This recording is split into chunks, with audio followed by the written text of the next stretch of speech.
नमस्कार दर्शकवृन्दहरू, स्वागत छ तपाईलाई नेपाली कथामा। कथा स्याल र बुढो। कुनै एक बखत एउटा गरिब बुढो थियो।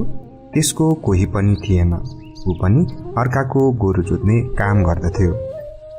उसको एक मुठी साग छर्ने बारी पनि रहेनछ, साथै घर पनि रहेनछ। सधैँ नै जसको काम गर्यो उसैको घरमा घाँस र बाँस हुँदो रहेछ।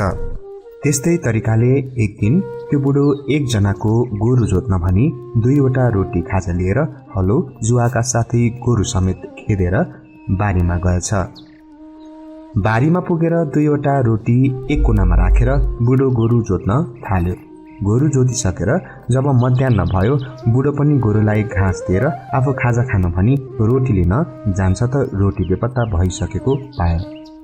त्यो रोटी एउटा स्यालले पहिले नै खाइदिएको रहेछ। अब बिचरा बुढो मेरो रोटी खोइ भन्दै भोकले लडी बुढी खेल्दै रुन थाल्यो। त्यो चण्डाल स्याल चाहिँ बारीको एक कुनामा लुकेर बुढो रहेको तमासा हेरिरहेको थियो।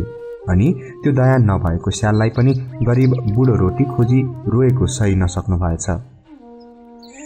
त्यो स्याल बुढो नजिकै गएर सोध्न थाल्यो, हे बुढो, के भयो? किन रोएको तिमी? बुढाले जवाफ दियो, मेरो 2वटा रोटी थियो। त्यो रोटी अहिले खाउँ भनी लिन जाँदा छैन, अनि भोक लागेर रोएको हुँ। यो सुनेर स्याललाई दया लागेछ। स्यालले भन्यो, अब तिमी नरो, तिमीलाई म पाल्छु, काम पनि गर्न लगाइदिउँला। बुढो खुसी हुँदै हुन्छ भनेर स्यालको पछि पछि लाग्यो। स्यालले बुढोलाई एउटा ओढार वा ढुङ्गाको गुफामा लगेर राख्यो।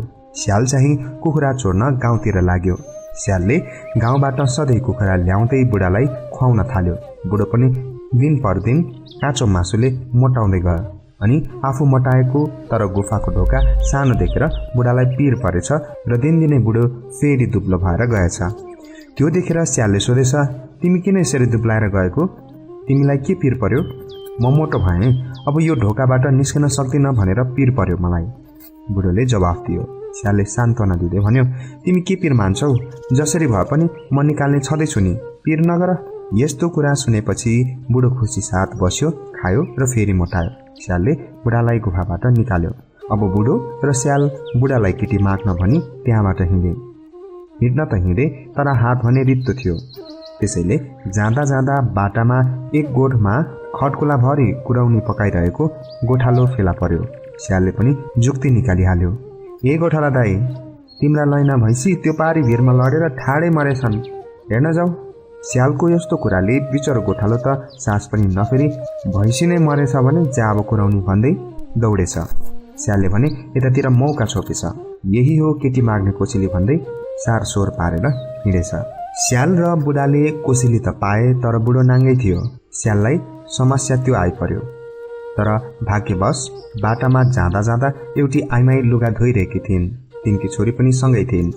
वारीपट्टि बसेर स्यालले कुराउनी कुपु कुपु खाइरह। यो देखेर आइमाईकी छोरीले पनि मागिन्। अनि ती आइमाईले, के खाएको दाई, मेरो छोरीलाई पनि दिनुहोस् भनेर भनिन्। स्यालले भन्यो, ऊ पर जाऊ न, रुखमा फलिरहेको छ। त्यो सुनेर आइमाई छोरीलाई लिएर कुराउनी टिप्न भनी लुगा खोलामा नै छोडेर गइछन्। र स्यालले पनि यही मौका छोपी राम्रा राम्रा लुगा बुढालाई लाउन दिएछ। बुढो राम्रो लुगा लगाएर एकदम तरुण जस्तो भएर केटीको घरमा दुला भएर गयो। जन्ती भने स्याल एकजना मात्र, त्यसैले स्याल पनि बाठो भएछ। त्यो केटीको घरभन्दा अलि टाढा बाँसको झाडी रहेछ। त्यही बाँसमा आगो लगाइदिएछ र स्याल फर्केर दुलैका बाआमालाई खबर गर्न गएछ। लौ हजुर, जन्ती त थुप्रो आए, ठाउँ ठिक पार्नु पर्यो। यस्तो खबर सुनेर दुलैका बाआमा डराएछन्। भनेछन्, लौ धेरै जन्ती नल्याउनु, आधा मात्र ल्याउनु। उता बाँस सल्केर खुब बन्दुक पड्केको जस्तो आवाज आइरहेको थियो।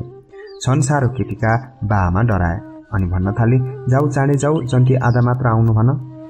स्याल पनि गएछ र आगो छोपछाप पारी निभाएछ।